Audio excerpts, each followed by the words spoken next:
Hello everyone, good morning. कैसे हैं आप सभी लोग। आज हम लोग इस लेक्चर में बात करने जा रहे हैं कि यूपी जुडिशरी, यूपी एपीओ और अदर जुडिशरी मेंस एग्ज़ाम को लेकर, खासकर जीएस पेपर को लेकर आप हिस्ट्री के टॉपिक्स को किस तरीके से तैयार करें। एक एग्जाम्पल के साथ में मैं आप लोगों को बताऊंगा। मेंस में अगर यूपी की बात करें या एपीओ की बात करें तो जुडिशरी और एपीओ में लगभग 20 से 30 नंबर की जो है या 20 से 25 नंबर की हिस्ट्री जो है वो आती है आप लोगों के मेंस में, जिसका बहुत बड़ा रोल है। एवं प्रीलिम्स में भी 10 से 15 नंबर के प्रीलिम्स में भी एमसीक्यूज आपके बनते हैं। और इसी तरह से बिहार जुडिशरी और बिहार एपीओ में आज जो हम लोग बात करने वाले हैं वो मेंस के कॉन्टेस्ट से करने वाले हैं, जो ऑलरेडी मैं अपने बैचेस में पढ़ा रहा हूँ मेंस को ध्यान में रखते हुए। तो सबसे ज़्यादा ज़रूरी क्या है कि जुडिशरी स्टूडेंट्स के साथ एक बड़ी प्रॉब्लम ये है कि उन्हें जीएस के अलावा लॉ के सब्जेक्ट भी पढ़ने पड़ते हैं और साथ में करंट अफेयर, तो उनके लिए बहुत बड़ा सिलेबस जो है चुनौती बनकर रहता है। और जनरली तौर पे देखा गया है कि जो लॉ के विद्यार्थी होते हैं वो जीएस में उनका इंटरेस्ट भी कम होता है। तो इसलिए टारगेट फॉर आईक्यू पे मैं सत्येंद्र जनरली जुडिशरी के लिए जीएस ही कराता हूँ।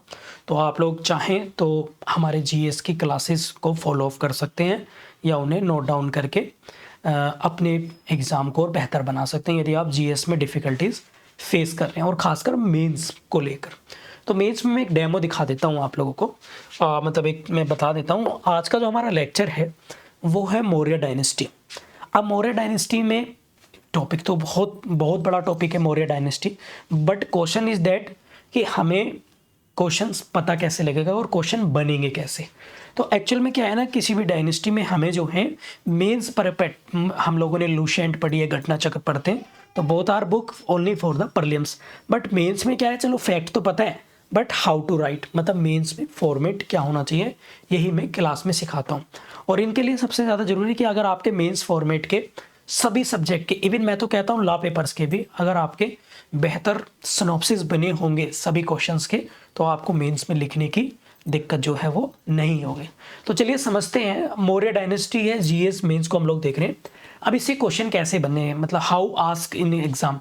तो सबसे पहले क्वेश्चन यही बन सकता है कि मौर्यंस डायनेस्टी का एडमिनिस्ट्रेशन को बताइए। What do you mean by the administration of the Mauryan dynasty, यानी आप मौर्यन काल की प्रशासनिक व्यवस्था से आप क्या समझते हैं।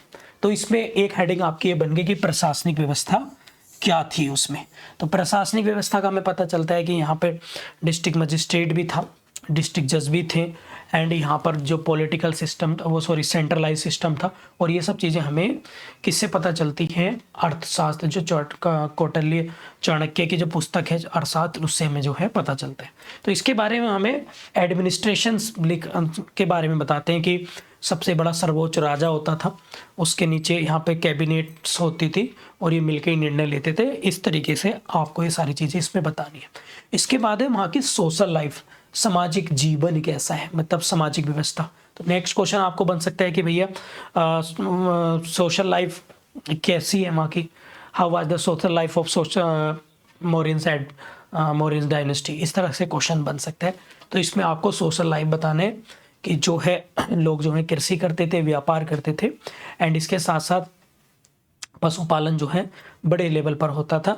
ये इस तरह से आप लोगों को बताना है। और अशोक के काल में आप लोगों को लिखना है, जो अशोक सम्राट अशोक के समय तो पशुओं को मारना भी एक अपराध था। इस तरह की बातें भी आप जो हैं लिख सकते हैं। और लोगों की भाषा क्या थी, वो पाली भाषा में कन्वर्सेशन करते थे। तो सोशल लाइफ से रिलेटेड ये चीज़ें आप लोगों को इसमें बतानी।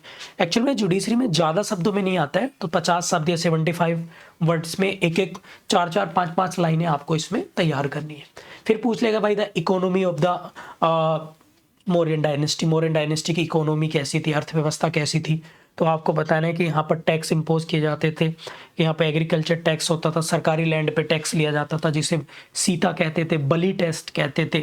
इसके साथ साथ यहाँ पर जो है इम्पोर्ट और एक्सपोर्ट, आयात और निर्यात टैक्स भी लिया जाता था 115 यानी 20%। तो वो क्या था, the source of the revenue.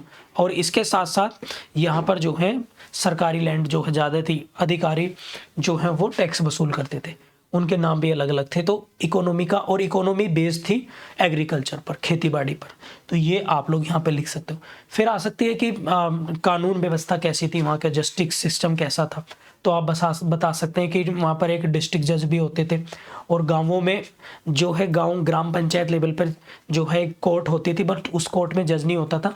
गांव के 5 लोग मिलकर ही सीनियर, जो गांव के सीनियर मोस्ट लोग हैं, वही एक कमेटी बनती थी, और कमेटी जो है मेजोरिटी के आधार पे फैसला लेती थी और जजमेंट देती थी। जैसे आज की डेट में हम लोग पंच बोल देते हैं, राइट। तो वो सिस्टम हमें यहाँ पे देखने को मिलता है। साथ में यहाँ पे 2 तरह की कोर्ट होती थी, एक क्रिमिनल कोर्ट और एक सिविल कोर्ट होती थी। इस तरह से उनके पर्टिकुलर नाम भी हैं। एंड ये तो आपको आ गया लॉन्ग क्वेश्चन के पर्सपेक्टिव से। फिर आपके मेंस में 5 नंबर में या 2 नंबर में एज ए पर्सन भी लिखने के लिए आता है। तो मैं कहूँगा कि मौर्यन से अशोक और चंद्रगुप्त के बारे में थोड़ा थोड़ा पढ़ लीजिए। जैसे सम्राट अशोक बौद्ध धर्म को मानता था, चंद्रगुप्त जैन को मानता था। सम्राट अशोक को ग्रेट इसलिए कहा जाता है क्योंकि इन्होंने ईरान, अफगानिस्तान, बलूचिस्तान, पाकिस्तान, भारत, नेपाल, भूटान, बांग्लादेश और म्यांमार तक भारत को एक्सटेंड किया था। और चंद्रगुप्त मौर्य को इसलिए जाना जाता है क्योंकि इन्होंने अपना विस्तार दक्षिण भारत में ज़्यादा किया था। इस तरह से कंपैरेटिवली दोनों की जीवनी याद कर लेंगे तो उससे क्या होगा। और Chandragupta Maurya was a founder of the Mauryan dynasty, और अशोक क्या था, उसमें सबसे शक्तिशाली था। इस तरह से इनके बारे में 50-50 शब्द आप लोगों को तैयार करने। फिर अदर में आप लोग लिख सकते हैं कि जैसे आर्किटेक्चर्स ऑफ द मौर्यंस की वास्तुकला कैसी थी। जैसे हम स्तूपा को पढ़ते हैं, पिलर्स को पढ़ते हैं, इंस्क्रिप्शंस को पढ़ते हैं।